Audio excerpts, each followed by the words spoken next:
وہ جوان جو ہی پروان چڑھا ان فوان شباب آیا تو اس کی پیشانی سجدے کے تقدس سے مالا مال ہو گئی، اس کی آنکھوں میں حیا اور شرم کے پہرے آ گئے، اس کے خیالوں میں پاکیزگی آ گئی، اس کی زندگی کے شب و روز نیکی کے ماحول میں بسر ہونے لگے، اس کی راتیں ذکر الہی میں، تلاوت کلام مجید میں اور دن یاد الہی میں روزے سے گزرنے لگے۔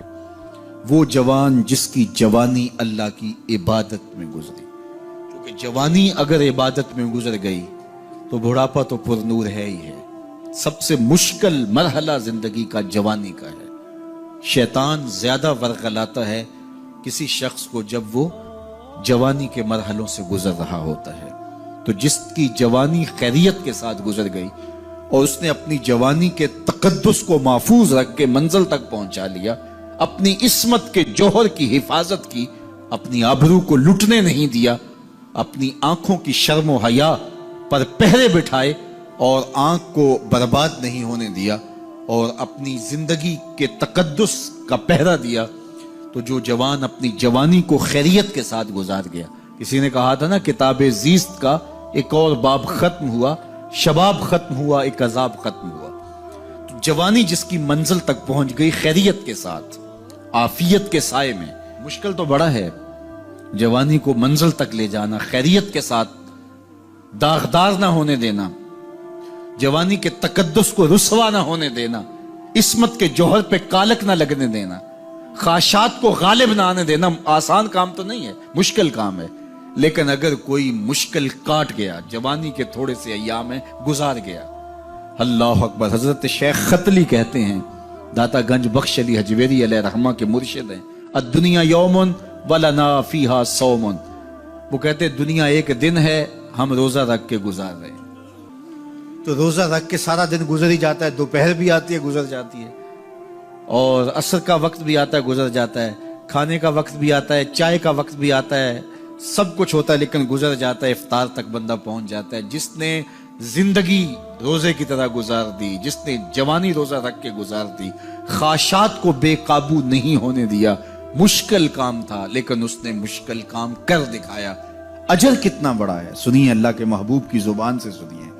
حضور نے ارشاد فرمایا جو سیدنا ابو ہریرہ کے ذریعے سے ہمارے تک پہنچا، فرمایا قیامت کے دن جب سورج کا رخ سیدھا ہوگا، زمین تانبے کی ہوگی، لوگ پسینے میں شرابور ہوں گے، کوئی ٹخنوں تک پسینے میں، کوئی گھٹنوں تک، کوئی کمر تک، کسی کو پسینے کی لگام دی جائے گی، اور وہ پسینہ ایسے نہیں ہوگا جس طرح یہ پسینہ ہے، اتنا گرم ہوگا۔ ابن رجب حنبلی کہتے ہیں اس پسینے کا ایک قطرہ اگر احد پہاڑ پہ ڈال دیا جائے تو وہ پگھل جائے، اتنا گرم ہوگا، بدبودار اتنا ہوگا، ایک قطرہ دنیا پہ ڈال دیا جائے، انسان کیا جانوروں کے دماغ بھی پھٹ جائیں، اس پسینے میں لوگ شرابور ہوں گے۔ لیکن جس نے اپنی جوانی کو عافیت سے گزارا ہوگا، کل قیامت کے دن جب کوئی سایہ نہیں ہوگا، اللہ اس جوان پر اپنے عرش کا ٹھنڈا سایہ عطا فرمائے۔ وہ شخص جس کو کسی عورت نے دعوت گناہ دی اور وہ صاحب منصب تھی، صاحب جمال تھی، اور اس نے یہ کہہ کہ یہ خواہش، یہ آرزو مسترد کر دی، انی خاف اللہ۔ اسی طرح کوئی عورت ہے تو اس نے اپنے تقدس کی حفاظت کی، اپنی آبرو پہ پہرا دیا اور کسی پیشکش کو ٹھکرا دیا، تو فرمایا قیامت کے دن جب کوئی سایہ نہیں ہوگا، اللہ اسے بھی اپنے عرش کا ٹھنڈا سایہ دے گا۔ کیسا سخت دن ہوگا، اور وہ کس اعزاز میں ہوگا، کس تکریم میں ہوگا۔ یہ تو 4 دن 10-20 سال ہیں، اور وہ 50,000 سال کا ایک دن۔ پھر اس کو اللہ کا شکر ادا کرنا ہوگا کہ اللہ تو نے کتنا کرم کیا میرے اوپر کہ میری جوانی خیریت اور عافیت سے گزری، اور آج اس کا تو کتنا بہتر صلہ مجھ کو دے رہا۔ انسان جب کوئی اچھی بات سنتا ہے تو انسان کی فطرت ہے کہ وہ آگے منتقل کرتا ہے۔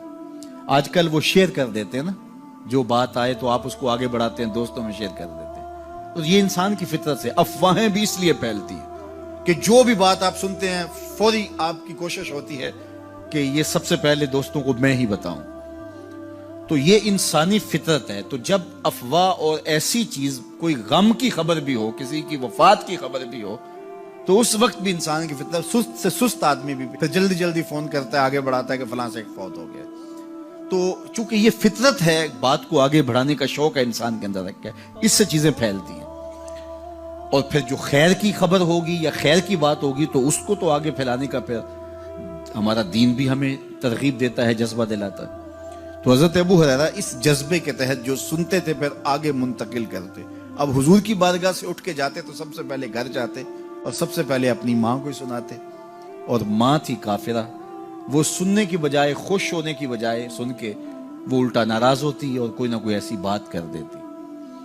سید ابو ہریرہ سے گوارا نہ ہوتا، ایک دن انہوں نے کوئی ایسی بات کر دی کہ حضرت سیدنا ابو ہریرہ رضی اللہ تعالیٰ عنہ نے فیصلہ کر لیا کہ آج ماں کو چھوڑ دینا ہے، کیونکہ میں یہ گوارا نہیں کرتا کہ میرے آقا کے بارے میں کوئی ایسا جملہ کوئی بولے۔ اور تھی گھر میں ماں ہی، بھائی بھی کوئی نہیں تھا، بہن بھی کوئی نہیں تھی، باپ بھی فوت ہو گئے تھے، شادی بھی نہیں ہوئی تھی، تو ماں ہی ماں گھر میں، اور ماں اور بیٹا اکٹھے رہتے ہو تو پھر محبت بھی مثالی ہوتی ہے۔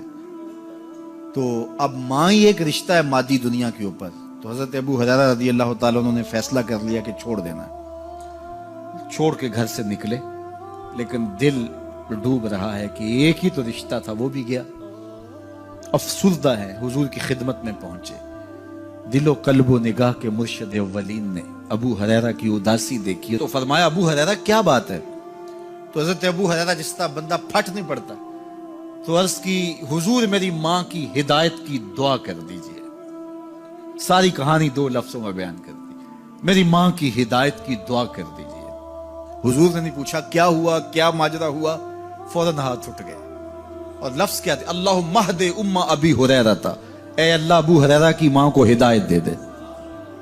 ادھر انہوں نے بے چینی سے یہ بات کہی، ادھر حضور کے ہاتھ اٹھے، پھر ان اٹھے ہوئے ہاتھوں کو خالی تو موڑا ہی نہیں جاتا، اجابت کا صحرا عنایت کا جوڑا، دلہن بن کے نکلی دعائے محمد صلی اللہ علیہ وسلم۔